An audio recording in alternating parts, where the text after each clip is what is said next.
दोस्तों, अगर आपके अतीत में कुछ ऐसा हुआ हो जिसकी वजह से आप हमेशा परेशान रहते हो, तो मैं आपको एक कहानी सुनाने जा रहा हूँ। शायद इस कहानी से आपको कुछ सीख जरूर मिले। और इस कहानी के अंत में मैं आपसे एक प्रश्न करूंगा जिसका जवाब आपको कमेंट बॉक्स में देना है। तो चलिए शुरू करते हैं।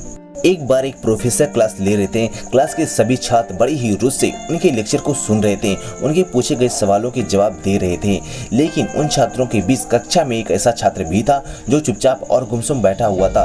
प्रोफेसर ने पहले ही दिन उस छात्र को नोटिस कर लिया, लेकिन कुछ नहीं बोले। लेकिन जब 4-5 दिन तक ऐसा चलता ही रहा तो उन्होंने उस छात्र को क्लास के बाद अपने केबिन में बुलवाया और पूछा, तुम हर समय उदास रहते हो, क्लास में अकेले और चुपचाप बैठते हो, लेक्चर पर भी ध्यान नहीं देते, क्या बात है, कुछ परेशानी है क्या? सर, वो छात्र कुछ हिचकिचाते हुए बोला, मेरे अतीत में कुछ ऐसा हुआ है जिसकी वजह से मैं हमेशा परेशान रहता हूँ, समझ में नहीं आता कि अब क्या करूँ। प्रोफेसर भले व्यक्ति थे, उन्होंने उस छात्र को शाम को अपने घर पर बुलवाया। शाम को जब छात्र प्रोफेसर के घर पहुंचा तो प्रोफेसर ने उसे अंदर बुलाकर बैठाया। फिर स्वयं किचन में चले गए और शिकंजी बनाने लगे।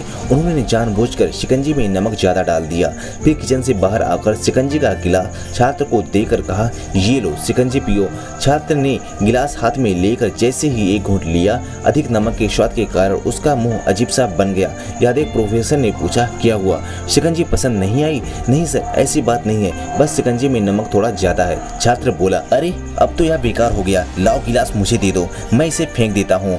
प्रोफेसर ने छात्र से गिलास लेने के लिए अपना हाथ आगे बढ़ाया, लेकिन छात्र ने मना करते हुए कहा, नहीं सर, बस नमक ही तो ज्यादा है, थोड़ी चीनी और मिलाएंगे तो स्वाद ठीक हो जाएगा। यह बात सुन प्रोफेसर गंभीर हो गए और बोले, सही कहा तुमने, अब इसे भी समझ जाओ कि ये शिकंजी तुम्हारी जिंदगी है, इसमें घुला हुआ अधिक नमक तुम्हारे अतीत के बुरे अनुभव हैं। जैसे नमक को कभी शिकंजी से बाहर नहीं निकाल सकते, वैसे ही बुरे अनुभव को जीवन से अलग नहीं कर सकते। वे बुरे अनुभव भी जीवन का हिस्सा ही हैं, लेकिन जिस तरह हम चीनी घोलकर शिकंजी का स्वाद बदल सकते हैं, वैसे ही बुरे अनुभव को भूलने के लिए जीवन में मिठास तो घोलनी ही पड़ेगी ना। इसलिए मैं चाहता हूँ कि तुम अपने जीवन में मिठास घोलो।